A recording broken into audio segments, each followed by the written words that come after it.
Assalamualaikum warahmatullahi wabarakatuh. Good morning, we are from Group 5, and today's presentation is about motivational concepts. And here are the members of the Group 5. And the first presenter is Muhammad Sadikin. Muhammad Sadikin, place and times is yours. Definition of motivation. Motivation is the process that initiates, guides, and maintains goal-oriented behavior.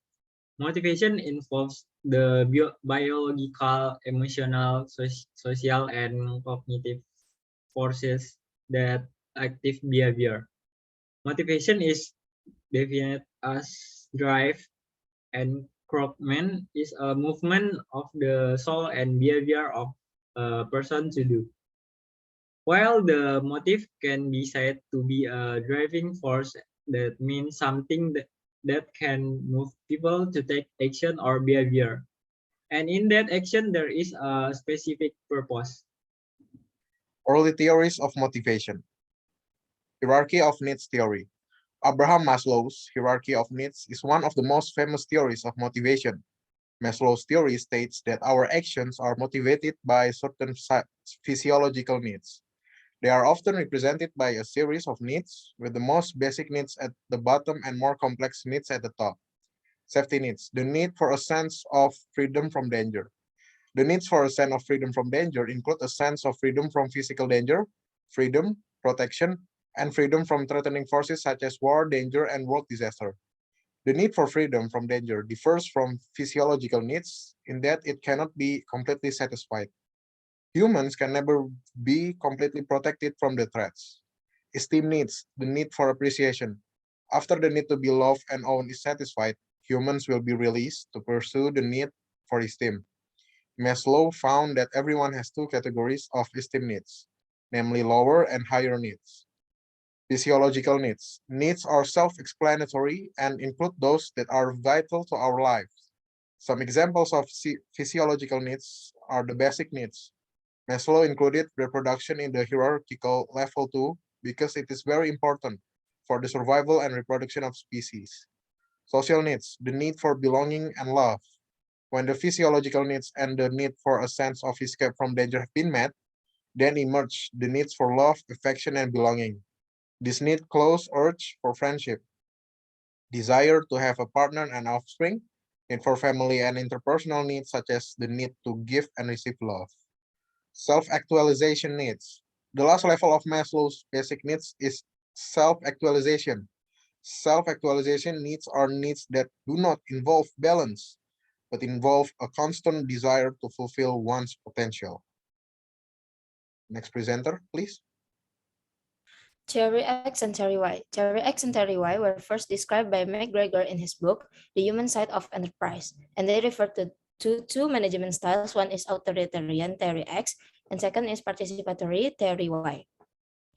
Theory X. According to McGregor, organizations or companies with a Theory X approach tend to have several levels of manager and supervisor to supervise and direct workers.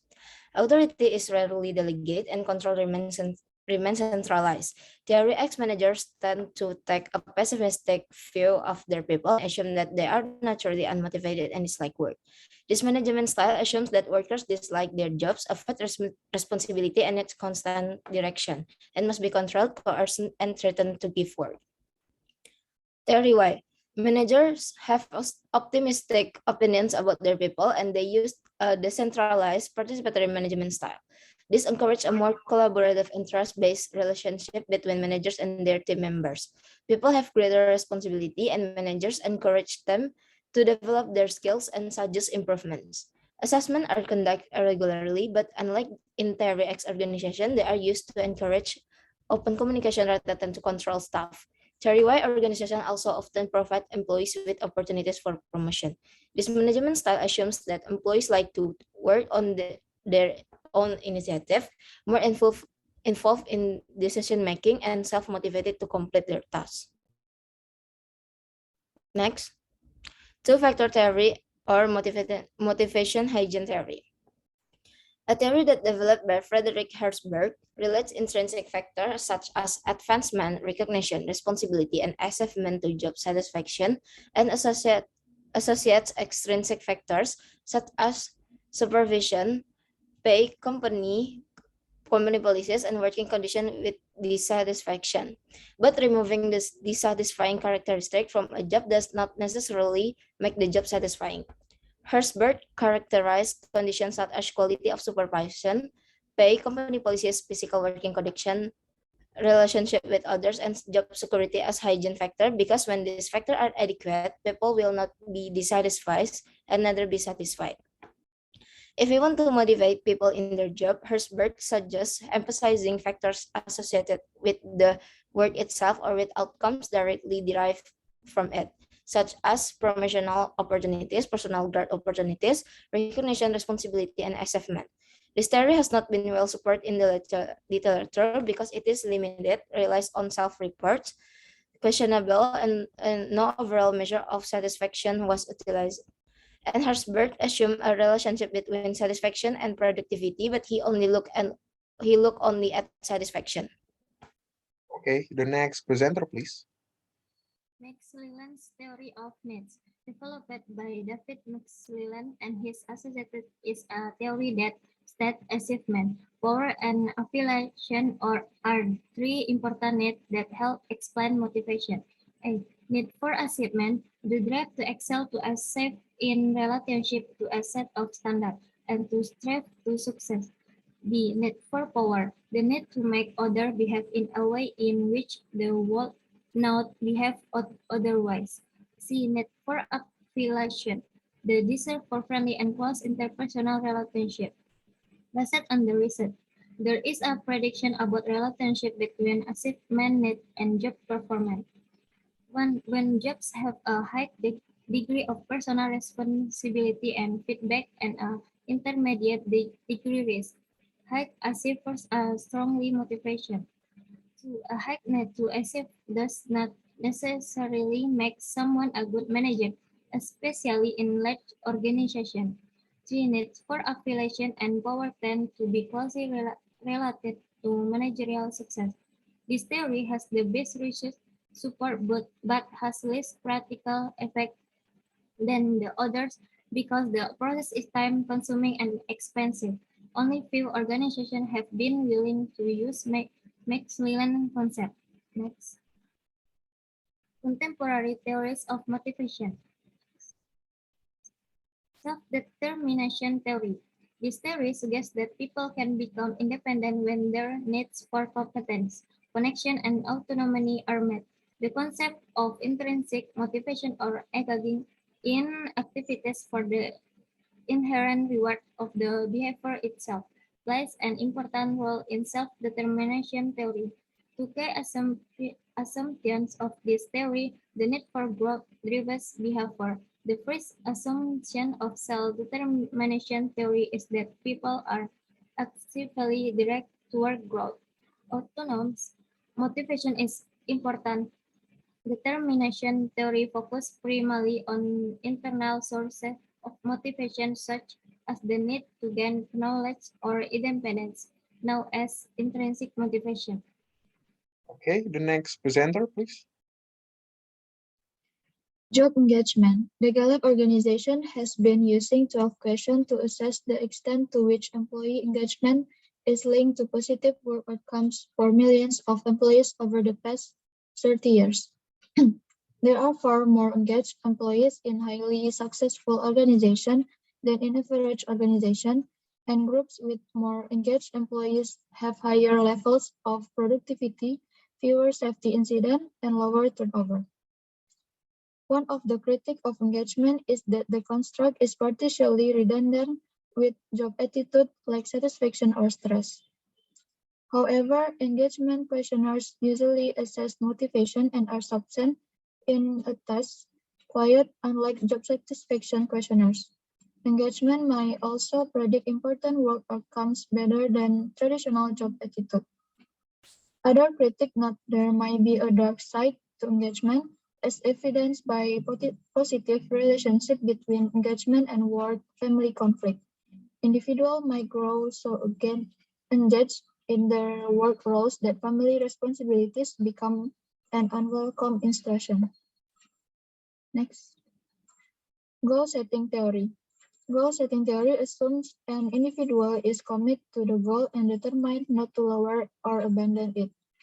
Goal commitment is most likely to occur when goals are made public, when the individual has an internal locus of control, and when the goals are self-set rather than assigned. Goals themselves seem to affect performance more strongly when tasks are simple rather than complex, well learned rather than novel, and independent rather than interdependent. Although goal setting has positive outcomes, some goals may be too effective. When learning something is important, goals related to performance undermine adaptation and creativity because people become too focused on outcomes and ignore changing conditions. In this case, a goal to learn and generate alternative solutions will be more effective than a goal to perform. Okay, great. The next presenter, please. Self-efficacy, also known as social cognitive theory or social learning theory, refers to an individual's belief that is capable of performing a task. The higher self-efficacy, the more confidence one has in the ability to succeed. Self-efficacy over time is related to changes in creative performance as well. Individuals high in self-efficacy also seem to respond to negative feedback with increased effort and motivation, while those low in self-efficacy are likely to lessen their effort after negative feedback. The researcher who developed self-efficacy theory, Albert Bandura, proposed 4 ways self-efficacy can be increased. 1. An active mastery, that is gaining relevant experience with the task or job. 2. Vicarious modeling, become more confident because you see someone else doing the task. Next, verbal persuasion, become more confident because someone convinced you that you have the skills necessary to be successful. 4. Arousal. Arousal leads to an energized state, so the person gets psyched up and performs better. But if the task requires a steady, lower key perspective, say carefully editing a manuscript, arousal may infect her performance. Reinforcement theory. Reinforcement theory is one of the oldest theories of motivation which describe behavior and how we act. This theory can be called as behaviorism or operant conditioning that is taught in today's world of psychology. In this article, we are looking at B.F. Skinner reinforcement theory of motivation, and we go through all details in this theory. This is a review paper based on this theory Skinner. The basic assumption of a reinforcement theory of learning is that the learning of an association between a stimulus and a response requires the presence of some sort of reward or reinforcement. Reinforcement, in turn, is defined in terms of drive reduction. Thus, if making a certain response in the presence of a cue or stimulus leads to a reduction in the strength of a drive, the latter being a state of tension resulting from an unsatisfied need, the individual will be more likely to repeat that response when confronted with the same or similar stimulus. Equity theory. The equity theory of motivations deal with the way people compare the value of themselves to others in similar work situations based on their inputs and outputs. Inputs are what you bring to the situation, like your skills, time, and education. Outputs are everything you get in return, like your salary, bonuses, raises, and promotions. The theory assumes that people's motivation in an organization is based on the desire to be treated equally and fairly. When the output or input ratio is viewed as equivalent, that equity is perceived as attained. There is not much motivation to change the situation. When inputs are less, like the amount of work or time spent working, but the output of pay is higher, there is a perceived inequity in the situation.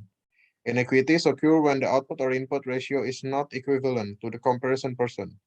Inequities motivate the employee to try to achieve equality. When an employee feels there is inequality, they can do many things to reduce their inequity. They can increase or decrease their inputs or outputs. leave, distort their own or the other input or outcomes, or just change the comparison person. I think that's all from us. Thank you very much. Good morning.